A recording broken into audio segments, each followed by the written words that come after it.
جب تک عورت کسی ایک شخص کے نکاح میں ہو دوسرے کے ساتھ اس کا نکاح نہیں ہو سکتا۔ گویا قرآن مجید نے ایک اسلوب یہ بیان کیا کہ ایک وقت میں ایک خامن کے نکاح میں تو چند بیویاں ہو سکتی ہیں، لیکن یہ ممکن نہیں ہے کہ ایک عورت کے دو شوہر ہوں۔ ہاں، جو لونڈیاں ہوں اس زمانے میں جن کا چلن موجود تھا، اس حوالے سے اللہ تعالیٰ نے گنجائش عطا فرمائی۔ اسی تفصیل کو پہلے رکوع کے اندر مختلف انداز میں بیان کیا گیا اور یہ بتلایا گیا کہ اسلام ہر خواہش کو پورا کرنے کے لیے پاک، صاف اور جائز راستہ عطا کرتا ہے۔ تو اس کے ماننے والوں کو یہ چاہیے کہ وہ کبھی بھی کوئی غیر فطری، غیر اخلاقی عمل نہ کرے جس سے کہ یہ محسوس ہو کہ یہ وہ لوگ ہیں شاید جن کی تربیت نہیں کی گئی۔ اللہ تبارک و تعالیٰ نے بہت ساری باتیں ارشاد فرمانے کے بعد اسی پارے کی آیت نمبر 28 کے اندر ارشاد فرمایا کہ یرید اللہ ان یخفف عنکم، فرمایا اللہ تعالیٰ چاہتا ہے کہ تم پر پابندیوں کا بوجھ ہلکا کرے۔ اللہ کریم کی رضا یہ ہے کہ تمہیں آسان دین دیا جائے، آسان دین۔ پابندیوں کا بوجھ تم پر کیوں؟ اس لیے خود ہی بیان فرماتا ہے، فرمایا وَخُلِقَ الْإِنسَانُ ضَعِيفًا، اس لیے کہ ہم نے انسان کو کمزور پیدا کیا ہے۔ رب فرماتے ہیں کہ میں نے چونکہ پیدا کیا ہے تو میں اس کی صلاحیتوں کو جانتا ہوں، تو میں اسے کوئی ایسی شریعت نہیں دوں گا، کوئی ایسا دین نہیں دوں گا، مسلمانوں تم پر کوئی ایسا بوجھ نہیں ڈالا جائے گا جو تم سے اٹھایا نہ جا سکے۔ اللہ تبارک و تعالیٰ نے جتنے بھی ہمیں احکام عطا کیے نا، وہ نماز پڑھنے سے لے کر جہاد کرنے تک، زکوٰۃ دینے سے لے کر حج کرنے تک، جتنے بھی احکامات دیے ہیں سارے بندہ مومن کے لیے بڑے آسان، سارے بندہ مومن کے لیے بڑے آسان۔ اور جب انسان اس راستے پہ چلتا ہے تو پھر اللہ تبارک و تعالیٰ اس کی مدد فرماتا ہے، پھر اللہ اس کے لیے آسانیاں فرماتا ہے۔ آپ یہ غور فرمائیے کہ حج کے موقع پر بہت سارے لوگ یہ کہا کرتے کہ حج ایک مشقت کا کام ہے، ایک جد و جہد کا کام ہے، ایک خاص ہمت والا آدمی اس کام کو سر انجام دے گا۔ لیکن آپ نے یہ بھی بڑی باریکی سے ملاحظہ فرمایا ہوگا کہ بڑے ضعیف العمر لوگ حج کرنے جاتے ہیں، کمزور لوگ حج کرنے جاتے ہیں، لیکن ایسا کبھی نہیں ہوا کہ کوئی یہ کہے کہ حج کی مشقت کے راستے میں کسی کا انتقال ہو گیا۔ وہ جب بلاتا ہے تو پھر مدد بھی بڑی ہی فرماتا ہے، پھر کرم بھی بڑا ہی فرماتا ہے۔ اسلامی احکامات جتنے ہیں، یہ فہم و فراست کے قریب بات ہے، اس کو سمجھ لے، جتنے بھی اسلامی احکامات ہیں وہ سارے اللہ تبارک و تعالیٰ نے عطا ہی تب کیے ہیں کہ جب رب جانتا ہے کہ یہ لوگ اس عمل کو کر گزریں گے۔ یہ رمضان شریف آتا ہے تو بہت سارے لوگ ایسے ہیں جو کہتے ہیں جی ہم مزدوری کرتے ہیں، غریب لوگ ہیں، ہمارے لیے بڑی دشواریاں ہیں، ہمیں جد و جہد کرنی پڑتی ہے، تو روزہ رکھنا ہمارے لیے بڑا دشوار ہے۔ تو کوئی بیچ میں سے ایسا راستہ نکل آئے کہ اس راستے سے ہم بچ جائیں، تو میں کہا کرتا ہوں کہ اتنی سخت مزدوری آج کا کوئی بندہ بھی نہیں کرتا جتنی عرب کے مزدور سخت مزدوری کیا کرتے۔ کوئی پہاڑ نہیں توڑتا، کوئی آدمی ایسا نہیں ہے کہ جو چکی اس طرح سخت انداز میں پیستا ہو، کوئی بھی وہ کٹھن کام نہیں جو اہل عرب کرتے تھے۔ لیکن جناب بلال حبشی نے کبھی کوئی روزہ بھی نہیں چھوڑا۔ حضرت سلمان فارسی رضی اللہ تعالیٰ عنہ کی آپ ساری سیرت مبارکہ پڑھ لیں، اپنے روزمرہ کے معاملات کے باوجود، ایک تو ہے رمضان المبارک، علاوہ رمضان کے بھی ان کی جو نفلی عبادات ہوتی تھی وہ بھی ایک بہت بڑا مقام رکھتی تھی. تو بلا وجہ لوگ پریشان ہو جاتے ہیں.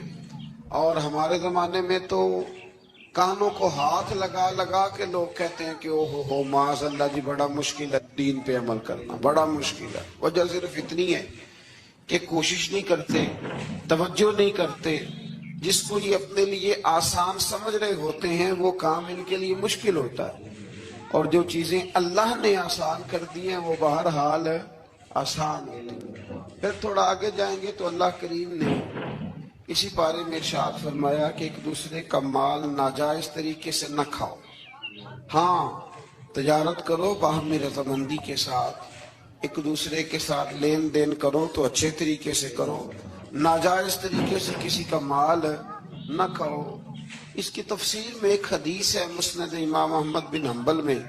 نبی کریم صلی اللہ علیہ وسلم نے فرمایا کہ جس شخص نے ناجائز طریقے سے مال کمایا ہے نا، یہ اسی کا تھا، اسی کا نصیب تھا. جس نے کما لیا اسی کا تھا. لیکن حضور فرمانے لگے اس نے جلدی کی ہے، اگر یہ تھوڑا انتظار کرتا تو اللہ یہی مال اسے جائز طریقے سے عطا فرما دیتا. اس نے جلد بازی کا مظاہرہ کیا ہے، غلط طریقہ اختیار کیا اس کو حاصل کرنے کا، اس نے اچھا نہیں کیا. تو ناجائز طریقے سے مال، آپ اندازہ فرما لیں کہ دنیا میں کتنے ایسے لوگ ہیں، کتنے کہ جو کہتے ہیں کہ ہم زندہ بھی دوسروں کے مال پہ ہیں.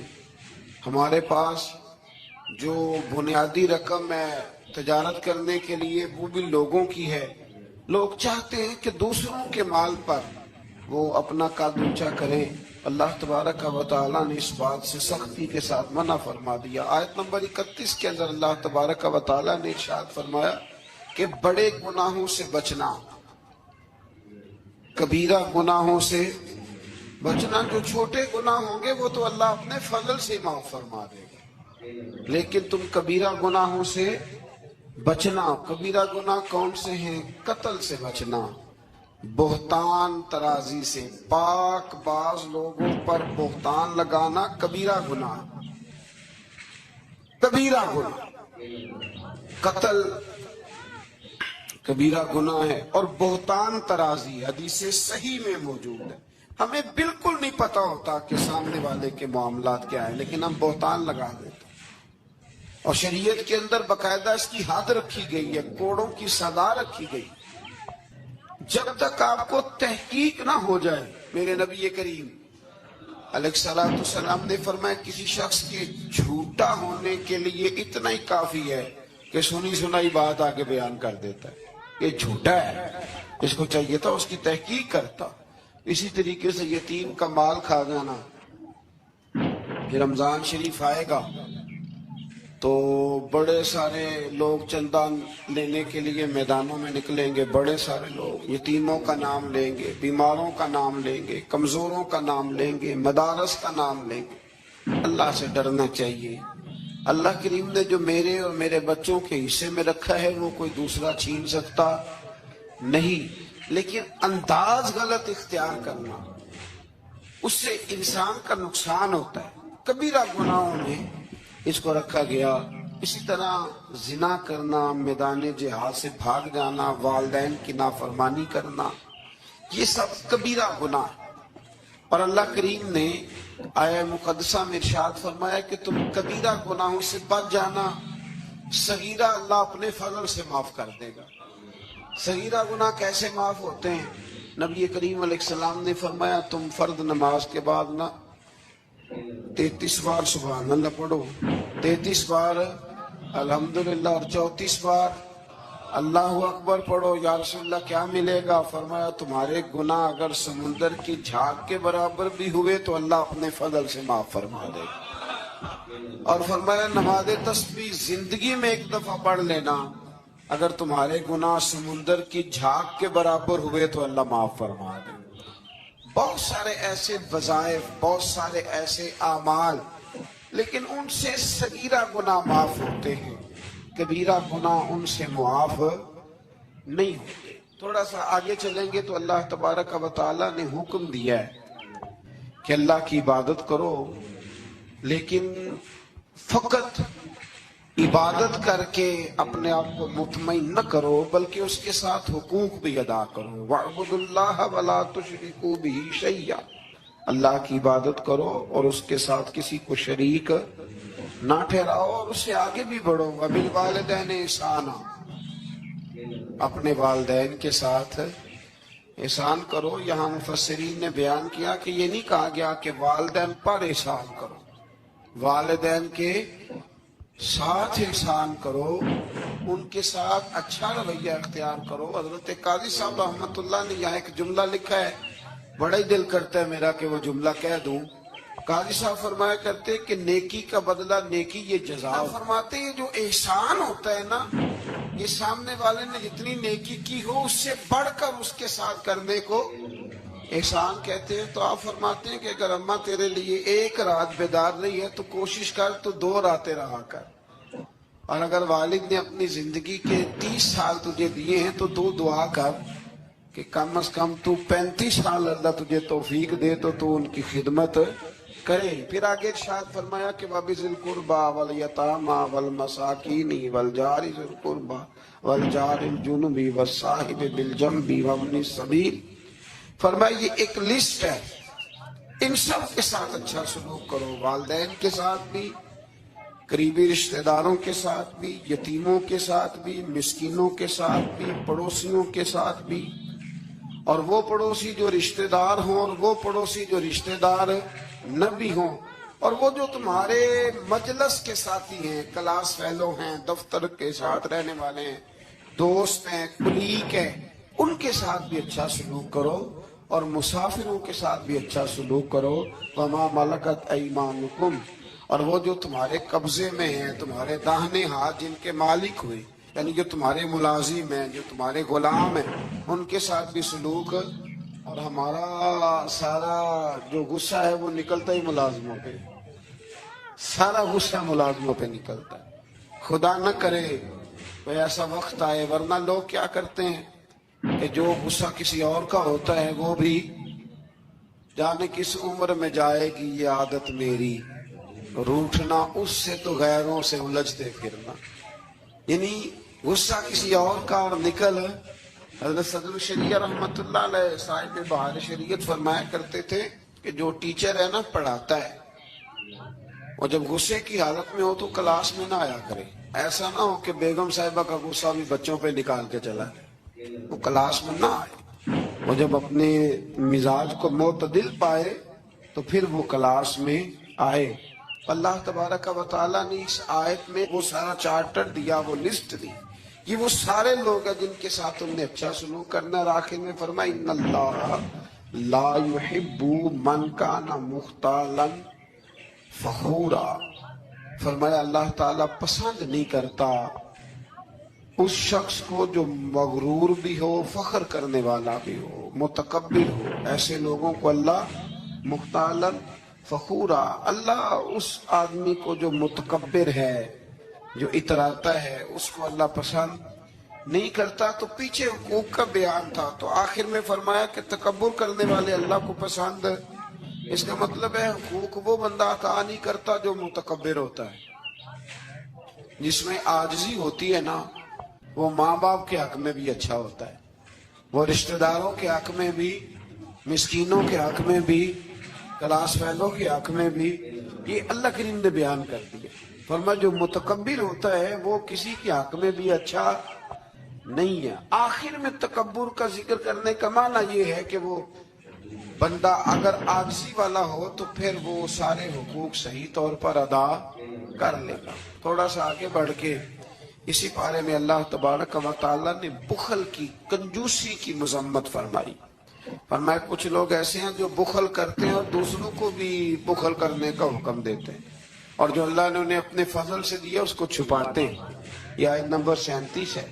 آپ کو بہت سارے لوگ معاشرے میں ایسے ملیں گے جو آپ کو مشورہ دیں گے، چھوڑو یار، یہ ان لوگوں کا تو کام ہے چندے جمع کرنا، یہ تو کام ہے ان لوگوں کا، یہ آ جاتے ہیں ویلفیئر سوسائٹی والے، یہ آ جاتے ہیں سڑک بنانے والے، اسکول والے، یہ لوگ آ جاتے ہیں، تو یہ مشورہ دیا جاتا ہے، خود بھی بخل کرتے ہیں اور لوگوں کو بھی بخل کا مشورہ دیتے ہیں۔ یاد رکھے اللہ تبارک و تعالی جب آپ کو آپ کی ضروریات سے زیادہ دیتا ہے نا، تو اس کا مطلب ہے کہ پھر اللہ نے آپ کو کسی کے لیے بانٹنے کے لیے دیا ہے۔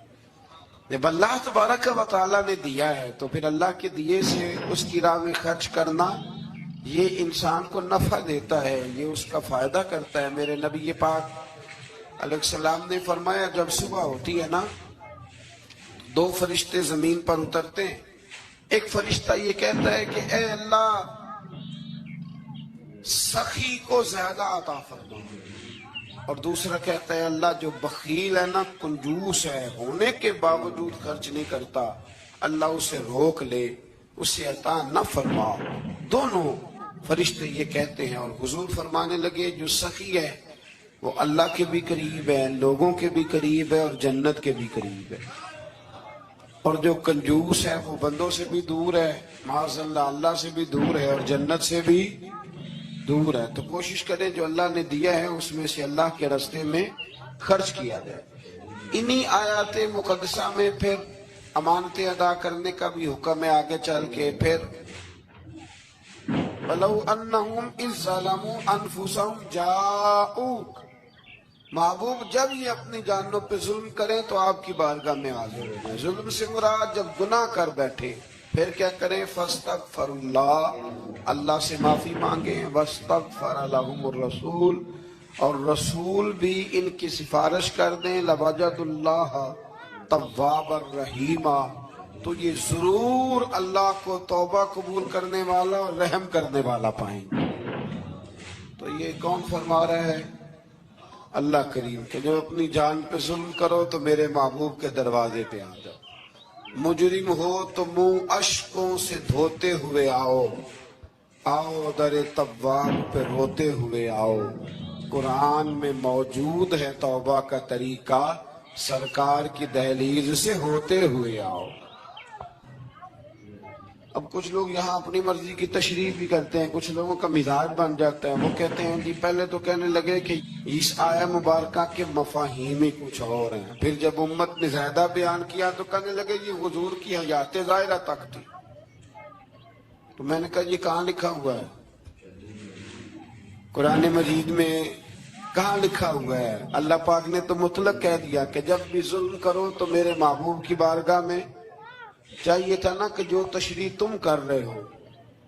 اللہ کریم انہی الفاظ کے ساتھ بیان فرماتے کہ زندگی میں جانا بعد از وصال نہ جانا۔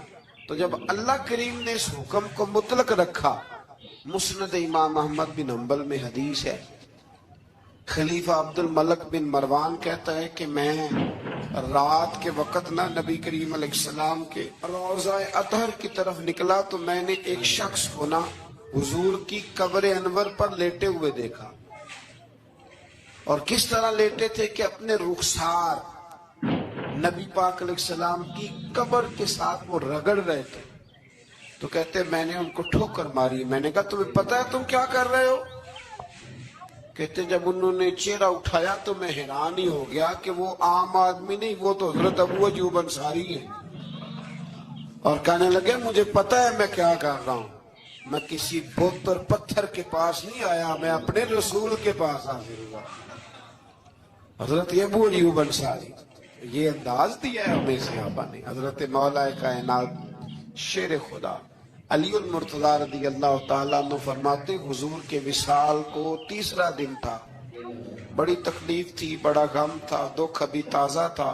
میں حضور کی قبر انور سے تھوڑے سے فاصلے پر بیٹھا تھا، امام قرطبی نے اس کو لکھا ہے۔ تو کہتے ایک شخص آیا اور مجھ سے آ کے پوچھتا ہے کہ نبی پاک علیہ السلام کہاں ہیں؟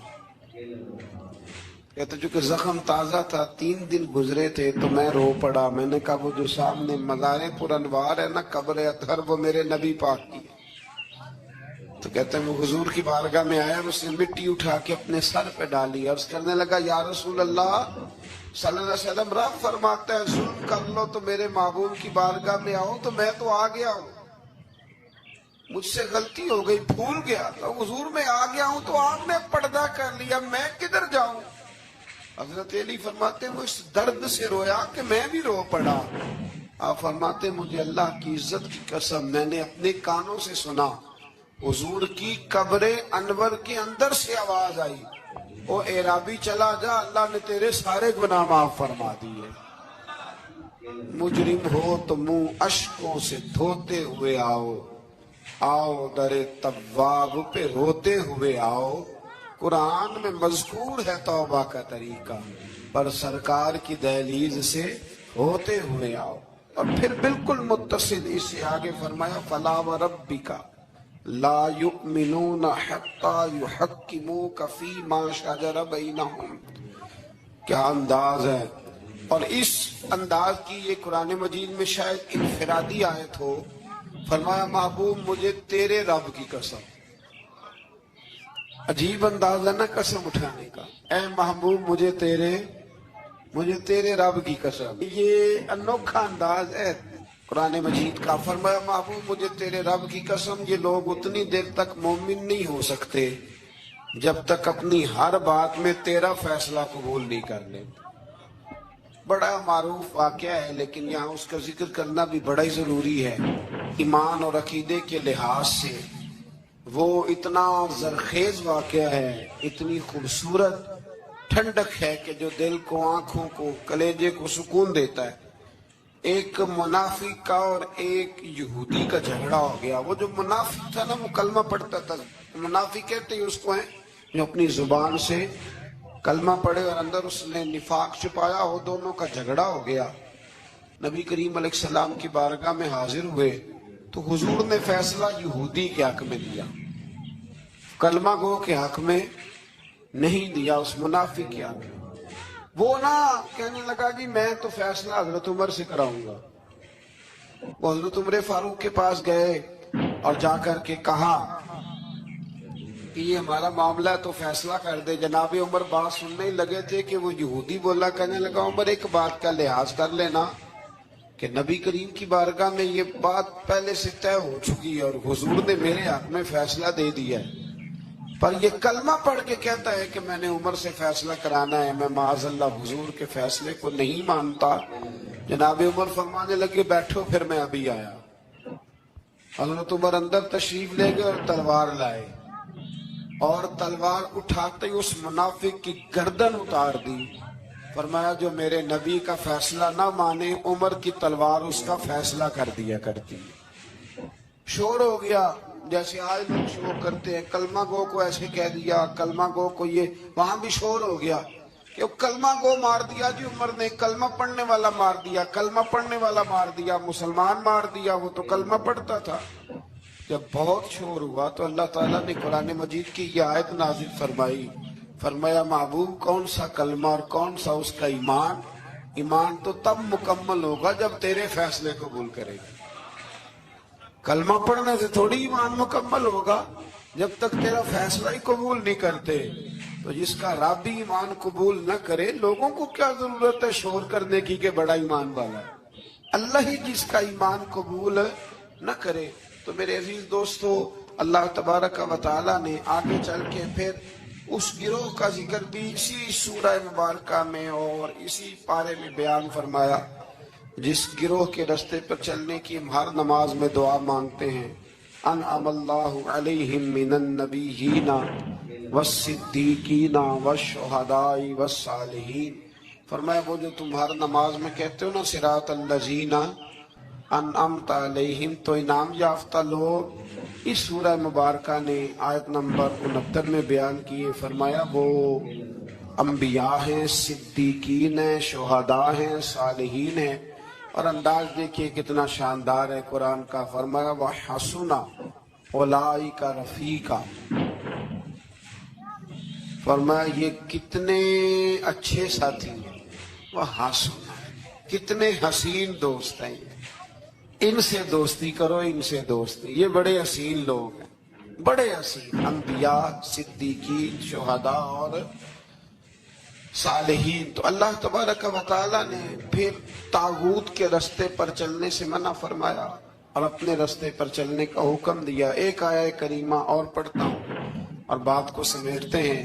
اسی قرآن مجید کی سورہ نساء میں، اسی پارے میں آیت نمبر 82 میں اللہ کریم نے قرآن کی، اسلام کی اور دین کی ایک اور صداقت کو بیان کیا. فرمایا افلا یتدبرون القرآن، کیا یہ لوگ قرآن میں غور نہیں کرتے، تدبر نہیں کرتے، توجہ نہیں کرتے قرآن میں. فرمایا وَلَوْ كَانَ مِنْ عِنْدِ غَيْرِ اللَّهِ، اگر یہ اللہ کے علاوہ کسی اور کی طرف سے ہوتا، لَوَجَدُوا فِيهِ اختلافاً كَثِيرًا، تو یہ اس میں بڑا سخت اختلاف پاتے.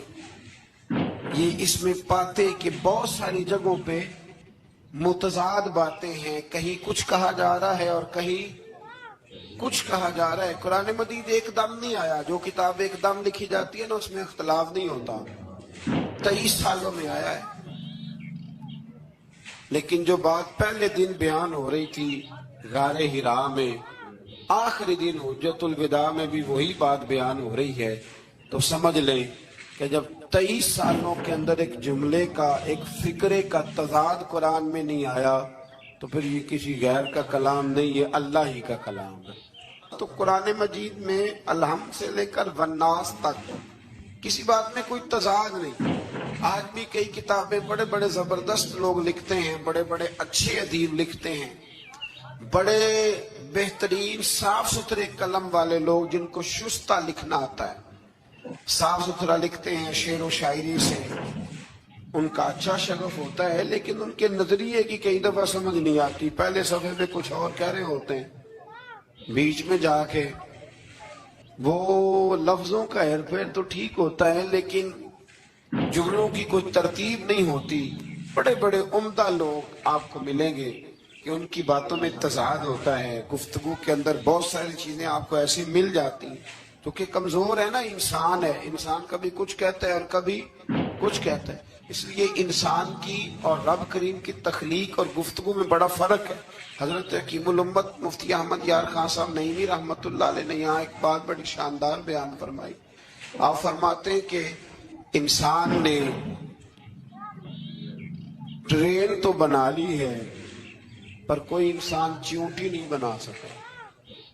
ٹرین بڑی ہوتی ہے نا، بلکہ بہت بڑی ہوتی ہے، اور چیونٹی اس کے مقابلے میں چھوٹی ہوتی ہے. تو فرماتے ہیں کہ ٹرین بنا لی ہے پر آج تک کوئی بندہ چیونٹی، اور ماننے لگے بڑے بڑے اس نے بلب بنا لیے، لائٹیں بنا لی، بڑا کچھ کر لیا، پر جگنو بنا سکا. جگنو بڑا چھوٹا ہوتا ہے. تو اس نے بڑا کچھ بنا لیا ہے پر جگنو نہیں بنا سکا. تو سمجھ میں یہ بات آتی ہے، شعور میں یہ بات بیٹھتی ہے کہ اللہ کی تخلیق صرف اللہ ہی کی ہے. کسی بندے کی تخلیق، حالانکہ وہ بھی اللہ کی دی ہوئی عقل سے کچھ تخلیق کرتا ہے، اگر کرتا ہے اللہ کے دی ہوئی طاقت سے کرتا ہے، لیکن رب کریم کی تخلیق کے قریب بھی کوئی چیز جا سکتی. تو اگر ہمیں